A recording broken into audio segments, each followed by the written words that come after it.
بیا هم سلامونه ملګرو. زه مرشم د SHAHtech چینل سبسکرایب کول مو هیر نشته ترڅو زموږ د نورو ویډیوګانو خبرتیا ترلاسه کړئ. په دې ویډیو کې تاسو درښیو د خپل ویب میل پاسورډ تاسو څنګه تبدیلولای شئ، لکه info@ستاسوکمپنی.com info@ahmed.com یا سیلز کار څه اوس دغه پاسورډ د بدلولو دوه طریقې لري. یو تاسو په ویب میل کې تبدیلولای شئ، یو په cPanel کې تبدیلولای شئ. په ویب میل کې په هغه شرایطو تبدیلولای شئ که تاسو پاسورډ ولرئ، او په cPanel کې په هغه شرایطو کې تبدیلولای شئ چې که پاسورډ تاسو نه هیر شوی وي، بیا تاسو کولی شئ په cPanel کې بیا اپډیټ کړئ پاسورډ، یا پخواني پاسورډ ته ضرورت نه وي. لومړی راځو په ویب میل کې تاسو څنګه تبدیلولای شئ. که تاسو پاسورډ لرئ، خپل ویب میل ته لاګین کیږئ. دلته بروزر کې موږ نوشته کوو د خپلې کمپنۍ یا د خپلو خدماتو هغه ویب سایټ، هغه کوم ایمیل نه چې تاسو استفاده کوئ. دلته نوشته کوم، زه د مثال په توګه خپل نوشته کوم، تاسو به خپل نوشته کوئ ndral.com/webmail. سمه ده.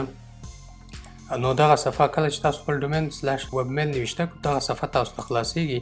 په دې صفحه کې تاسو هغه ایمیل نوشته کوئ د کوم ایمیل چې تاسو غواړئ پاسورډ تبدیل کړئ. زه خپل دلته نوشته کوم info@ndral.com. سمه ده. او دلته لاندې پاسورډ ورته اوسنی پاسورډ نوشته کوئ.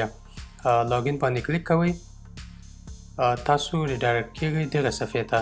که لومړی ځل وي دا صفحه ته خلاصیږي، که لومړی ځل نه وي نو تاسو ته راوند کیوب یا هارد ډیک کې هر کوم چې تاسو انتخاب کړی وي هغه تاسو ته خلاصیږي. نو زه په دې باندې کلیک کوم د دې لپاره چې تاسو ته در وښیم داخل د ویب میل څنګه وي. نو تاسو ویب میل ته چې لاګین شئ دغه صفحه وي، دغه نه وروسته راځئ دلته پورته په دې ځای باندې ویب میل هوم باندې کلیک کوئ د پاسورډ تبدیلولو لپاره. په دې مې چې کلیک وکړو لاندې راځئ پاسورډ اینډ سکیورټي باندې کلیک کوئ. خو دا صفحه د SHAHtech کمپنۍ پلیټفارم ته دا موږ ته داسې خلاصیږي. ټولې کمپنۍ فرق لري خو ډېر کم فرق لري. که تاسو cPanel ویب میلونه استفاده کوئ ټول یو قسم وي، یا به تور وي یا به سپین وي، خو ډېر کم فرق کوي. تاسو پیدا کوئ پاسورډ اینډ سکیورټي، په دې باندې کلیک کوو. په دې باندې کلیک کوو، راځو دلته نوشته کوو نوی پاسورډ.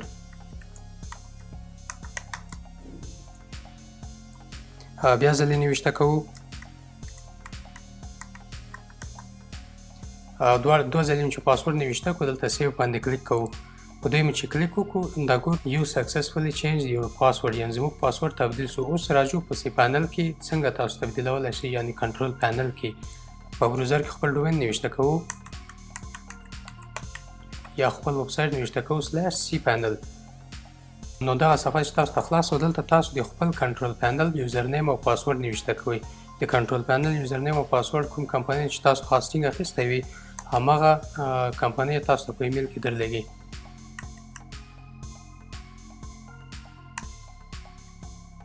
زه خپل نوشته کوم،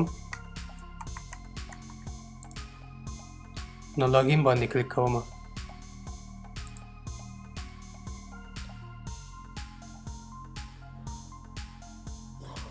کله چې لاګین شو خپل cPanel ته، cPanel کې تاسو ایمیل بخش پیدا کوئ. دغه ایمیل بخش تاسو پیدا کوئ. دلته نور هم زیات بخشونه دي، امکان لري چې تاسو ایمیل بخش کته وي یا پورته وي. دلته راځئ ایمیل باندې کلیک کوئ.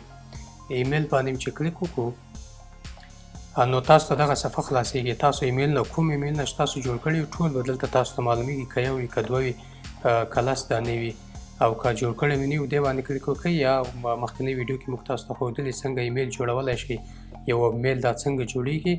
نو دا موږ تیار جوړ کړی دی، غواړو د دې پاسورډ زموږ نه هیر شوی دی یا غواړو چې تبدیل یې کړئ.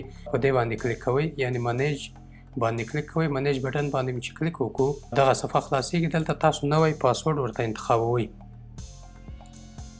په دې ځای کې تاسو نوی پاسورډ نوشته کړئ.